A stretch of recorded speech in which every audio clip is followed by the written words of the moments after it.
24 na aso ang nasagip mula sa iligal na bentahan sa Cavite. Nasa pangangalaga na ang mga aso ng Animal Kingdom Foundation sa Capas, Tarlac. Ayon sa foundation, agad nakatakbo mga sospek sa operasyon sa Silang Cavite nitong Lunes. Naabutan na lang daw nila ang mga pulis at mga aso na nasa loob ng sako at may tali sa leeg at bibig.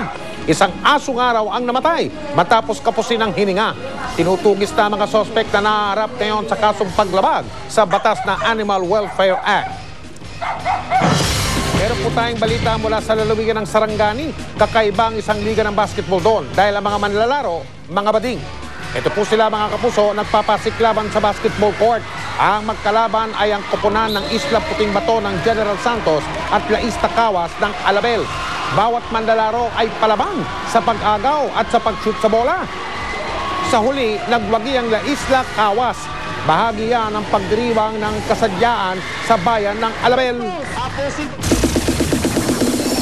Chika Minute! Sumabak na sa kanyang first sexy pictorial si Lovie Poe. Doon nakita ang tattoo sa kanyang katawan na may mga salitang, "My wings, my gravity." Sino kaya ang tinutukoy niya? Makichika tayo kay Nelson Canlas. First time na nag-post para sa isang underwear brand si Lovie Poe. Dito makikita ang slim and toned body ng Kapuso star. Pagmamalaki ni Lovie, walang panahon para maghanda siya para sa pictorial. Walang lipo, walang diet. All natural sexy bod lang ang puhunan niya. They told me sa Sunday na yung pictorial mo. So I was like, no preparation at all because on a Saturday I had work din. So wala talaga. Wala akong chance para mag-workout or anything. Hindi raw alam ni Lovie kung papayag ang kanyang namayapang amang si Fernando Poe Jr. sa pag-post niya ng sexy kung nabubuhay pa ito. Pero ipinagmamalaki niya ngayon ang pag-post niya dahil hindi naman daw ito malaswa. Do you consider yourself sexy? No, actually. I'm actually surprised they got me for this because I don't feel, You don't feel sexy? yeah, I don't feel sexy at all. Marami din sa atin ang first time makita ang tattoo ni Lovie sa kanyang dalawang tagiliran. Ang mga katagang "My wings, my gravity" ang nakatatak sa tagiliran ni Lovie. Ipinalagay niya raw ito para sa kanyang ama. It's like a balance.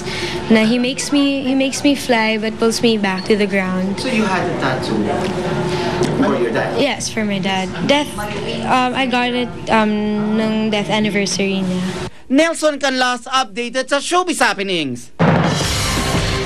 Susunod! GMA Network naglabas ng revised guidelines para sa crisis coverage. At si Venus Ra, ano kaya ang reaksyon sa paratang na posibleng isa raw siya sa mga nanabutahe sa gown ni Miss Australia? Tuloy ang pagtutok dito sa 24 Oras.